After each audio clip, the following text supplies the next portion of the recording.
A Day in My Life with Mama Potpot.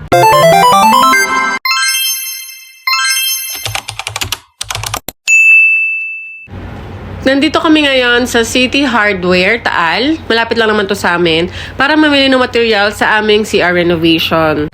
Siyempre, pagpasok pa lang, security check muna tayo. And ayan po ang itsura sa loob ng City Hardware. First time ko lang din pong papasok dito sa loob. And syempre, diretso tayo sa tiles area. Ang napili ko pong size for floor and walling ay 60 by 60. Gusto ko kasi malaki, malapad. And ang gusto ko po talagang color is gray. Glossy yung pader, tapos finish matte or rough yung sa flooring. So, syempre hindi ito yung 60 by 60. Si Yumi, ayan. Parang disappointed siya. Nandito na tayo sa 60 by 60. Yan. Ayoko kasi ng plain. So, namimili tayo niyan. Yan po yung para sa flooring. So, ayan po si Kuya Menjo. Ang ganda nito eh. Para siyang carpet actually. 174 ang price niya. Siyempre, ang price po nagre-range sa size at saka sa design. So, fast forward, ito po ang aking gustong design. This was my first choice for walling. Diba? Napakaganda.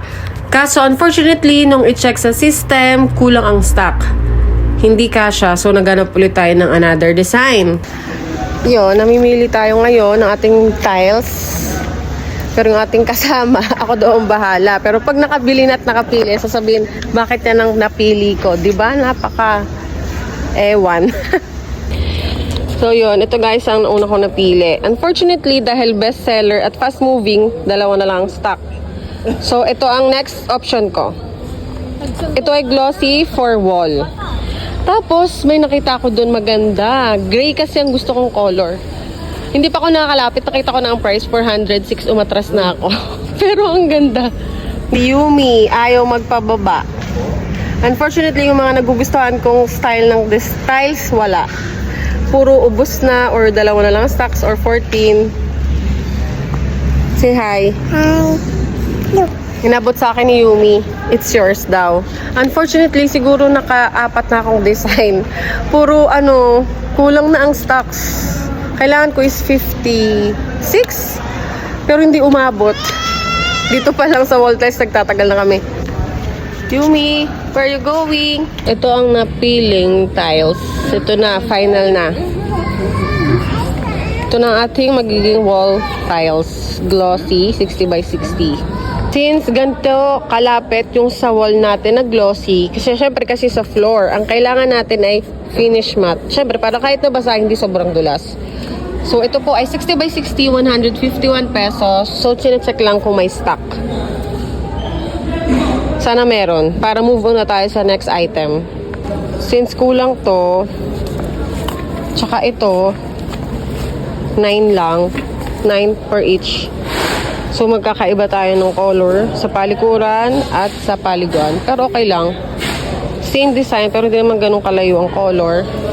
At habang chinecheck ni Kuya Menjo ang tiles natin, kung may basag ba o wala, tara na umikot pa at mabili na ang dapat nating mabili. Kasi yung dalawa ay naiinip na. Kasi tanghalian na to eh. You want to bat? Yes. Where? This one.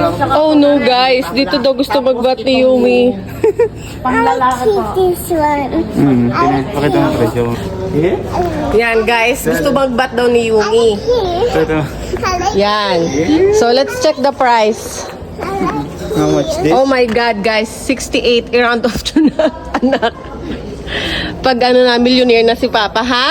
Huh? It's too expensive. No. We can't afford that. No. Only planggana only.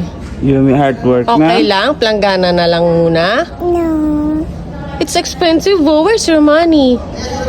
Sa papa. Oh, okay. Tell Papa, ha? Okay. Guys, meron na silang built-in na cabinet for kitchen. Wait lang.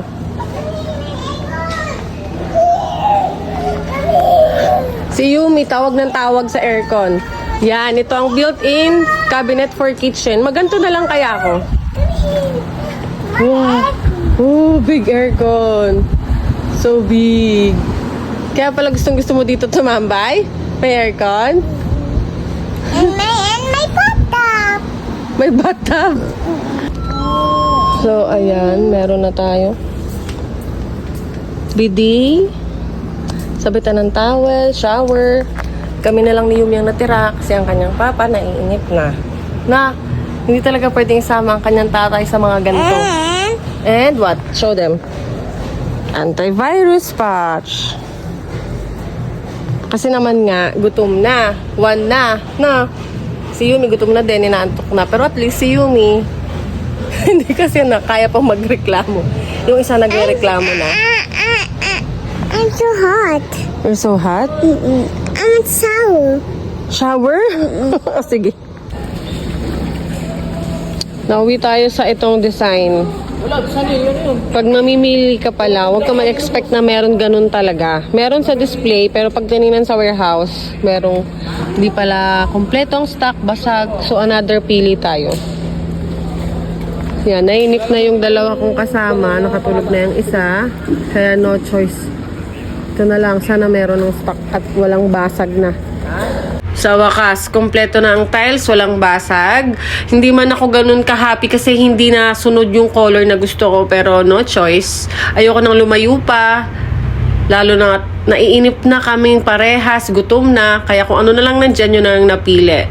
So, payo din sa mga mamimili katulad ko, dapat meron kayong Plan B or Plan C na kulay pag hindi available. So, nandito na nga tayo sa counter. Namili na tayo ng mga accessories para sa bathroom natin. At titingnan natin kung magkano ito aabutin. Let's fast forward. Hindi pa kumpleto ang aming pinamili niyan ha. Pero yan ay 31,859. Well, ganyan talaga. Hindi biro pala talaga magpa-renovate. Pero at least, nakikita natin kung saan napupunta ang pera. At ayan nga, gutom na ang anak ko. Kami naman actually gutom na. Tapos yan, naghingi pa ng discount. Akala ko naman ang laki, 200 plus lang pala yung binigay. Pero syempre, thankful pa din kasi may discount. At last, natapos din kami for almost 3 hours. Ayan na, kakain na. Thank you, City Hardware Taal. See you again soon. Thank you, Kuya Menjo. Kahit wala ka pang lunch, nag-assist ka hanggang dulo. Thanks for watching!